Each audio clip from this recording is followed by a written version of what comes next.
नमस्कार दोस्तों, स्वागत है आप सबका हमारे YouTube channel current affairs academy में। आज की वीडियो में हम लोग एक बार पूरा जो भी हमने आंसर राइटिंग की वीडियो सीरीज डाली है, उससे रिलेटेड जितने भी डाउट्स हैं आपके, वो एक बार मैं फिर से आपसे अच्छे से इसको एक्सप्लेन करूँगा कि कैसे किस तरह से हमें शुरू करना है आंसर राइटिंग। वीडियो मैंने सारे डाल दिए हैं, लेकिन उसको किसके बाद किसको देखना है, क्या पहले पढ़ना ज़रूरी है, क्या नहीं करना है, तो उनके सारे सवालों के जवाब आप इसी वीडियो में आपको मिल जाएँगे, ठीक है? तो अभी स्टार्ट करते हैं इसको। देखिए, जब भी हम लोग आंसर राइटिंग करते हैं, तो आप लोगों ने देखा होगा कि बहुत सारे चैनल्स भी हैं आंसर राइटिंग के।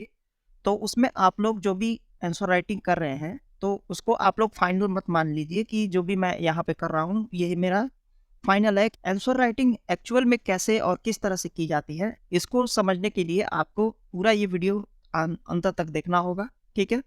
तो देखिए, सबसे पहले मैंने बताया था कि आप लोगों को अपने आंसर राइटिंग को फ्रेम करना आना चाहिए, ठीक है? फ्रेमिंग आनी चाहिए, ठीक है? कंक्लूजन कैसा होना चाहिए, बॉडी कैसी होनी चाहिए, इंट्रो कैसा होना चाहिए, फ्लो चार्ट, डायग्राम, ये सब कैसे उसमें हम लोग डाल सकते हैं। इवन हम लोग मैप का भी यूज़ कर सकते हैं, मैप से भी हम लोग अपने आंसर को और अच्छा बना सकते हैं। जो अभी आंसर राइटिंग स्टार्ट नहीं किए हैं, फिर भी अगर वो नोट्स बना रहे हैं किसी भी सब्जेक्ट का, चाहे हिस्ट्री हो, ज्योग्राफी हो या फिर इकोनॉमिक्स हो, पॉलिटी हो, किसी भी सब्जेक्ट का, तो अगर आपका डायग्राम आपका जो भी नोट्स है, अगर वो फ्लो चार्ट, डायग्राम, ये सब चीज़ें उसमें रहेंगी, तो आपको समझने में आप देखेंगे खुद कि आपके जो नोट्स की एक तरह से बोल लें कि क्वालिटी है, वो इम्प्रूव होती है, ठीक है? आपको उसको जल्द से जल्द उसको आप पढ़ के समझ पाते हैं, और उसको आपको कम से कम टाइम लगता है किसी भी चीज़ को रिवाइज़ करने में, ठीक है? समझने में भी, रिवाइज़ करने में भी जो भी आपका टाइम है, वो कम होने लगता है। एक्सप्लेन नहीं करना होता है कि पूरा आपने भर दिया, एक हेडिंग बनाई और उसकी पूरा का पूरा इतना लिख के भर दिया, ठीक है? ऐसे करेंगे तो ऑब्वियस सी बात है, उतना आप लिखेंगे तो अच्छा ही लिखेंगे, लेकिन उतना लिखने का हमारे पास टाइम नहीं होता है। तो हम हमेशा कोशिश करेंगे कि बुलेट पॉइंट में अपना नोट्स बनाएँ और जो भी उसमें फ्लो चार्ट डायग्राम है उसका यूज़ करें, ठीक है? और ये जो मैंने बताया है, इसका खास ध्यान रखते हुए इसके बारे में मैंने एक वीडियो भी डाली है। आप लोग मेरे मेंस आंसर राइटिंग सीरीज़ की जो मैंने प्लेलिस्ट डाली है, प्लेलिस्ट में उसको मैं ऐड कर देता हूँ, जो भी मेंस आंसर राइटिंग से रिलेटेड वीडियो है। तो आप एक बार उसमें जब जाएँगे ना, तो आपको उसमें ये सारी चीज़ें देखने को मिलेंगी कि हमारा इंट्रो कैसा होना चाहिए, इंट्रो में क्या-क्या लिखना चाहिए, बॉडी कैसा होना चाहिए, कंक्लूज़न कैसा होना चाहिए, आंसर को फ्रेम कैसे करते हैं, फ्लो चार्ट कैसे बनाते हैं, डायग्राम कौन-सा अच्छा रहता है, किस इस सिचुएशन में। तो ये सारी चीज़ें मैंने उसमें बनाई हुई है, ठीक है? तो ये हो गया आपका लेवल 1। तो जैसे ही लोगों का लेवल 1 कंप्लीट होता है, तो उनको लगता है कि हाँ, मैंने आंसर राइटिंग करना सीख लिया है। हाँ, बहुत अच्छी बात है। लेकिन ये आंसर राइटिंग की अभी शुरुआत की है आपने, ठीक है? अभी देखिए, इसमें मैंने कभी अभी आपको मैंने टाइम लिमिट की बात नहीं की। अब आपने जब इतना सब कुछ सीख लिया, इंट्रो, बॉडी, कंक्लूजन, ये सब चीज़ें आंसर राइटिंग के बिहाफ में, तब आपको इसको अप्लाई करना है और अब आपको मिलेंगे क्वेश्चन, ठीक है? जो भी आपको एक क्वेश्चन मिलता है, उस क्वेश्चन पे इन सबको अप्लाई करना है कि कैसे मैं, मेरे पास ज्ञान तो है, लेकिन मैं अपने आंसर को फ्रेम कैसे करूँगा, ये लेवल 1 में आपको पूरा अच्छे से पता चल जाता है, ठीक है? ज्ञान रहेगा और उसको रिप्रेज़ेंट करना आपको नहीं आएगा, तो आपका कभी नहीं निकलेगा ये एग्ज़ाम, ठीक है? तो आपको रिप्रेज़ेंट करना भी आना चाहिए और एकदम टाइम लिमिट में आपको रिप्रेज़ेंट करना आना चाहिए। ऐसा नहीं है कि आपको कोई आंसर दे दिया गया और बोला गया कि इसको 2 दिन में, 3 दिन में आप कंप्लीट करके दीजिए, ऐसा नहीं है ना? तो हम लोग को टाइम लिमिट का भी ध्यान रखना होता है, ठीक है? तो ये हो गया लेवल 1 के बाद जो हम आएँगे, तो उसमें एक आपको क्वेश्चन मिलता है, ठीक है? क्वेश्चन में आपको उसका आंसर लिखना होता है और ये एक विदिन टाइम लिमिट के अंदर लिखना होता है। तो आप शुरू में स्टार्ट करेंगे आपकी आंसर राइटिंग, तो आपको लगभग कभी-कभी तो 30 मिनट लग जाते हैं, क्योंकि आप लोग सोच के लिख रहे होते हैं ना, ठीक है? तो ऐसा मत कीजिए, सोच के जब आप लिखना ही है, तो उससे अच्छा पहले आप रिवीज़न कर लीजिए, ठीक है? रिवीज़न कर लेंगे तो आपका सोचने का जो भी टाइम है वो बच जाएगा। तो ये तो हो गया लेवल 2, ठीक है? अगर आपने लेवल 2 में मान लीजिए आपने अपने आंसर को 12 मिनट से नीचे आ गए कि 12 मिनट के अंदर मैं अपने कोई भी आंसर को लिख पा रहा हूँ, 250 शब्दों वाला, ठीक है? 250 शब्दों वाला या फिर जो भी 150 शब्दों वाला, कम से कम 12 मिनट के तो अंदर आइए, ठीक है? 12 मिनट के अंदर जब आप पूरा उसको लिख लेंगे, तब आप इस वाले पे जंप करेंगे, ठीक है? इस वाले पे जंप करना, देखिए अभी आपको ये फाइनल राउंड होता है, एक तरह से इसको मान लें। फाइनल राउंड ये सबसे खतरनाक होता है और यही हमारा सब कुछ डिसाइड करता है कि आपने कैसे तैयारी की है और क्या आपको जो पूछा जा रहा है, जिस तरह से पूछा जा रहा है, उसको आप लिख पा रहे हैं कि नहीं लिख पा रहे हैं, ठीक है? देखिए, और एक चीज़ ये है कि ये लेवल 1 और लेवल 2 की तैयारी आपको हर कोचिंग, हर इंस्टीट्यूट, हर पैसे जैसे भी करना चाहें, आप उसको कर सकते हैं। लेकिन लेवल 3 ऐसा है ना कि इसको आप तो इसमें कोई आपको हेल्प नहीं कर सकता है, ठीक है। ये सिर्फ और सिर्फ आपके रिवीजन और प्रैक्टिस पे डिपेंड करता है, ठीक है। इसमें आपका ना कोई टीचर हेल्प कर सकता है, ना कुछ भी, कोई कुछ नहीं कर सकता, ठीक है। जितना उनको हेल्प करना होता है वो यहीं तक कर सकते हैं, इवन मैं भी नहीं कर सकता, ठीक है। तो जो भी चीज़ें हैं ये लेवल 3 वाली, अगर आपने ये लेवल 3 वाली चीज़ें आपने उतने टाइम लिमिट में कंप्लीट कर लिया जितने टाइम में ये आपसे पूछा गया है, ठीक है, तो आपका एकदम कंफर्म है कि आप कम से कम कुछ नहीं तो 100 दिन नहीं मान के चलते हैं, फिर भी 500 या फिर 1000, ठीक है, 500 या 1000 रैंक के अंदर तो आप आ ही जाएंगे, ठीक है। कोई नहीं रोक पाएगा आपको, क्योंकि ये लेवल इतना हार्ड होता है ना कि इसमें सब लोग को एंट्री मिल पाना ही मुश्किल हो जाता है। तो जो ये फाइनल राउंड इसको मैं मानता हूँ, ये फाइनल राउंड आपका जैसे प्रीलिम्स खत्म होता है तो उसमें आप इसकी 3 महीने लगभग आपको टाइम मिलते हैं, उसमें आपको ये करना होता है, ठीक है।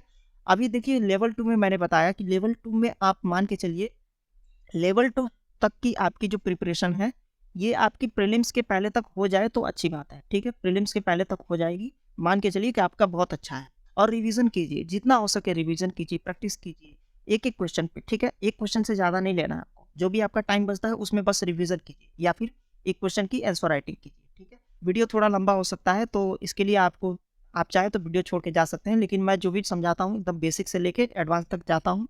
और जहाँ तक मेरी कोशिश रहती है कि जो भी समझाऊँ उसको अच्छे से समझाऊँ और कुछ भी आपका छूटे ना, कोई भी प्रश्न या कोई भी डाउट एक वीडियो देखने के बाद छूटे नहीं, ठीक है। 20 क्वेश्चन होते हैं और 180 मिनट मिलते हैं आपको, ठीक है। तो आपको इसमें स्पीड भी अच्छी बनानी होगी, ठीक है। स्पीड कितनी अच्छी चाहिए अभी मैं आपको उसको भी डिस्कस करूंगा, ठीक है। टाइम का प्रेशर रहता है, प्लस आपका पेज मैनेजमेंट भी करना होता है। पेज मैनेजमेंट मीन्स आपको नहीं पता कि ये यहाँ पे कितने में 2 पेज मिलते हैं, कितने में 3 पेज मिलते हैं, तो उसमें कितना भरना चाहिए, कितना हमारा ये होता है, सब मैं बताऊंगा आपको। मात्र आपने देखा होगा जो सबसे ज़्यादा बड़ा टॉपर होता है उसका भी 53% ही मार्क्स होते हैं और उतने में ही वो टॉप। तो आप देख रहे हैं कि नंबर कितना कम मिलता है, या फिर ये कह लें कि उसमें टाइम लिमिट ही ऐसा सेट किया गया है कि सब क्वेश्चन का आंसर आप एकदम पूरे अच्छे से लिख भी नहीं पाते हैं, ठीक है। तो मेन इसमें टाइम लिमिट का ही ध्यान रखना होता है। देखिए सिंगल डे में 2 आंसर पेपर क्यों मैंने लिखा है, क्योंकि जब आप मेंस का एग्जाम देने जाएंगे ना तो जो आपका ऑप्शनल होता है वो ऑप्शनल आपका एक ही दिन में खत्म कर देते हैं। एक ही दिन मीन्स आपके पेपर 2 पेपर होते हैं ऑप्शनल में, आपको पता होगा। तो 2 पेपर जो होते हैं 3-3 घंटे के, वो आपका सुबह में होगा और एक शाम में होगा। उस समय आपका प्रेशर देखिएगा कितना होगा कि आप सुबह में भी पेपर दे रहे हैं, शाम को भी पेपर। तो एक समय ऐसा आएगा आपका प्रीलिम्स क्लियर होने के बाद कि आपको एक दिन में 2 पेपर भी लिखना होगा, ठीक है। और देखना होगा कि मैं उस प्रेशर को कैसे झेल पाता हूँ, ठीक है। अपने प्रेशर को ये क्या बोलते हैं आपकी हैंड राइटिंग, कि आपके कभी-कभी हाथ आपका भी दर्द करेगा कि आपको इतना तेज लिखना होगा और इतने सारे आंसर लिखने होंगे, तब जाके ये सिलेक्शन होता है, ठीक है। तो अभी ये लेवल 1 और लेवल 2 में रह के आप अपना खुशी मत मनाइए कि मैं बहुत आगे निकल गया हूँ बाकी लोगों से। मेन ये होता है जो आपका लेवल 3 दिख रहा है, ये लेवल 3 इसमें पहुँच पाना ही बहुत बड़ी बात होती है। इसको अभी एग्जीक्यूट करना तो आगे की बात है, ठीक है। और ये सिलेक्शन इसमें जब आप पहुँचते हैं ना तो आपका सिलेक्शन के चांसेस ज़्यादा होते हैं, ठीक है। तो कैसे इन सब चीज़ों को मैनेज करते हुए आपको करना है आगे, वो मैं सब कुछ बताता हूँ।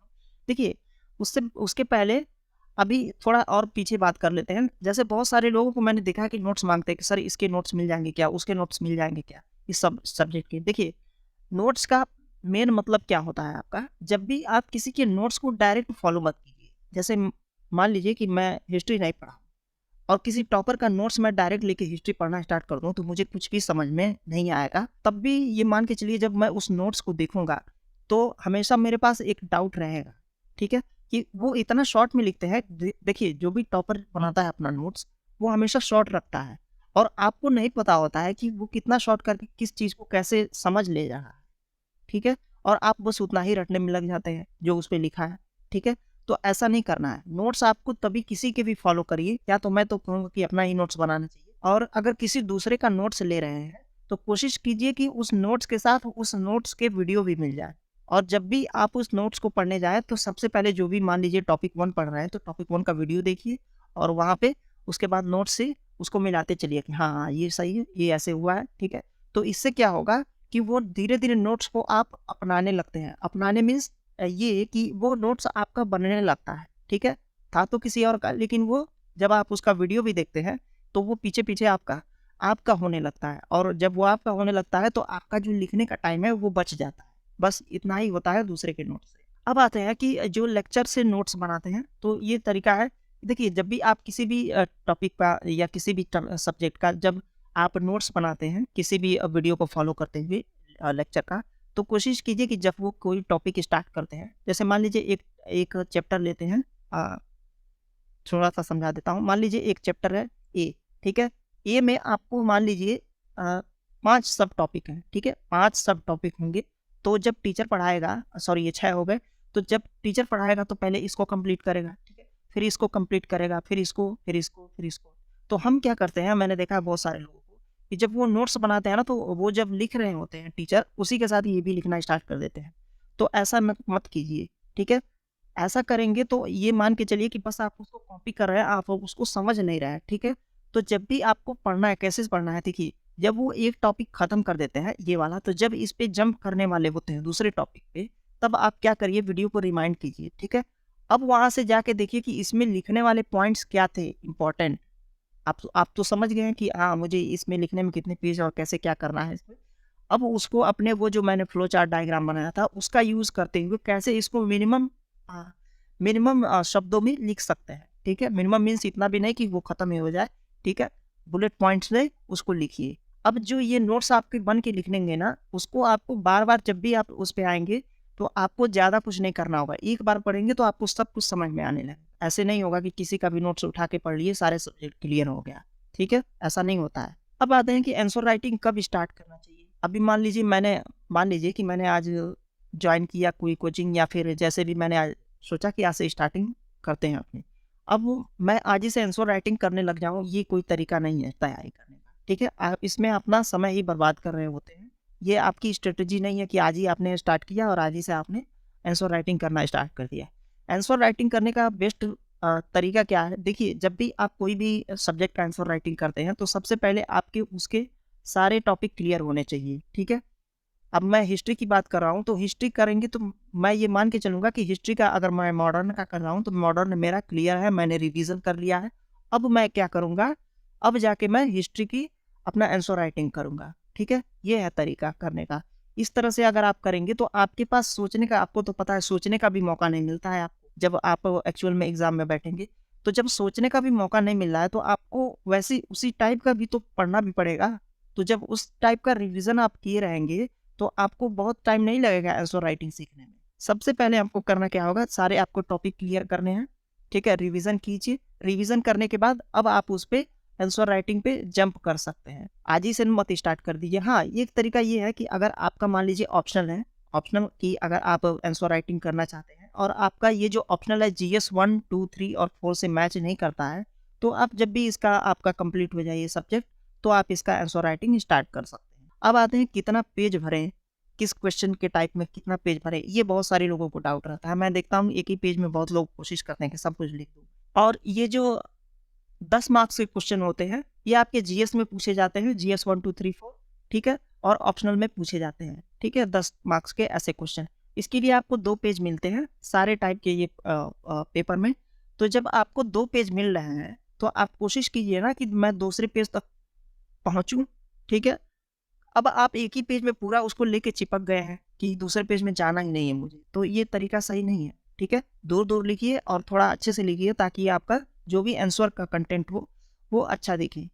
देखिए, और एक चीज़ और आप लोग को ध्यान देना है कि जब भी हम लोग कॉपी भरते हैं, तो कॉपी भरते बस आपको ये देखिए कि मेरे कितने पेज बचे हैं इस क्वेश्चन को भरने के लिए, ठीक है? अगर आप उसको ध्यान में रखते हुए आंसर कर रहे हैं, तो आपको गिनने की ज़रूरत नहीं है कि मेरा कितना वर्ड लिमिट क्रॉस तो नहीं हुआ या जो भी, ठीक है? बहुत रेयर केस में अगर किसी की हैंडराइटिंग बहुत छोटी है और वो पास-पास लिख रहा है, तब ये हो सकता है कि 2 पेज लिखने में उसको कभी-कभी 300 वर्ड पहुँच जाए, ठीक है? वरना उसमें वर्ड लिमिट का कोई खेल नहीं है कि आपको आपने ज़्यादा लिख दिया, ठीक है? अब 2 ही पेज जब भरना है, तो आप उसमें जैसे मर्ज़ी वैसे आप लिख सकते हैं, लेकिन 2 पेज में ही भरना है, ये ध्यान रखना चाहिए आपको। अब आएँगे 250 मार्क्स वाले क्वेश्चन में, तो आपको इसके लिए 15 मार्क्स मिलते हैं, और ये जीएस और ऑप्शनल दोनों में होते हैं। इसके लिए आपको 3 पेज मिलता है, ठीक है? तो अगर आपको 3 पेज मिल रहा है, तो कोशिश कीजिए कि आप दूसरे पेज से जंप करके तीसरे पेज तक पहुँचे, ठीक है? कम से कम, और पूरा भर दे रहे हो तो अच्छी बात है। ठीक है। तो इसको एक कंप्लीट उत्तर माना जाता है जब आप तीसरे पेज तक पहुंच जाते हैं। ऐसे ही 20 मार्क्स में आएंगे तो उसके लिए भी आपको 250 मार्क्स मिलेंगे, और ये एथिक्स और ऑप्शनल ये दोनों सब्जेक्ट होते हैं, इसमें ये 20 मार्क्स का हो जाता है। ऐसे देखिए 15 मार्क्स का इसमें होता है जीएस में, लेकिन जैसे जीएस के बाद ये GS4 होता है आपका एथिक्स, ठीक है, GS4 जो एथिक्स होता है, तो इसके लिए आपको 20 मार्क्स मिलते हैं सेम क्वेश्चन को जो 250 वर्ड का होता है, और इसके लिए आपको 4 पेजेस मिलते हैं, ठीक है, ये ध्यान रखना है। अब ये क्वेश्चन आता है 125 मार्क्स के क्वेश्चन होते हैं, ये ऐसे टाइप क्वेश्चन होते हैं, ठीक है। ये ऐसे टाइप क्वेश्चन होते हैं, ये आपका पूछा जाएगा पेपर 1 में। पेपर 1 जो आपका ऐसे होता है GS1 के अलावा, ठीक है, GS 1 2 3 4 के अलावा, और पेपर जो आपके ऑप्शनल है उसके अलावा ये एक पेपर होता है, ठीक है। ये ऐसे आपके उसमें आपको एक क्वेश्चन को लिखने के लिए 2 ही क्वेश्चन करने होते हैं एक्चुअली इसमें, ठीक है, 2 क्वेश्चन करने होते हैं, और आपको 12 पेज मिलते हैं पर पेज के लिए, ठीक है। 12 पेज मिल रहे हैं तो आप कोशिश की करेंगे कि 8-10 पेज से ऊपर ही रहना है आपको, ठीक है।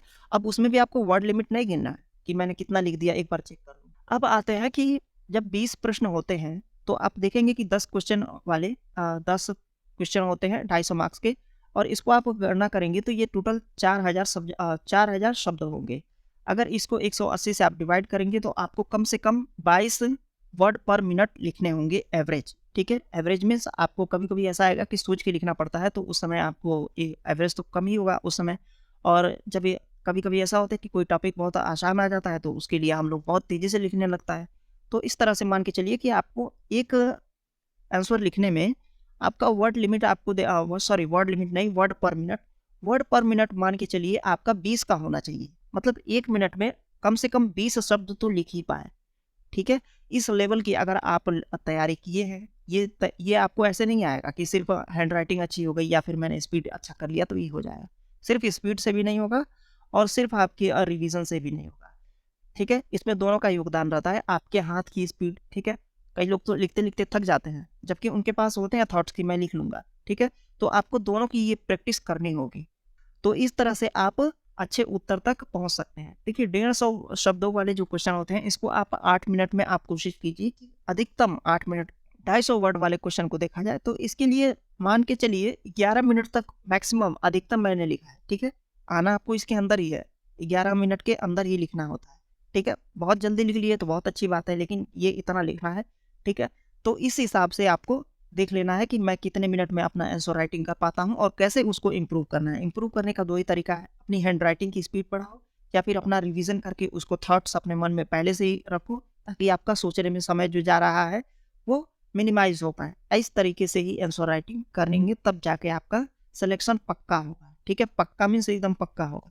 इस लेवल की तैयारी करना सबके बस की बात नहीं होती है, ठीक है।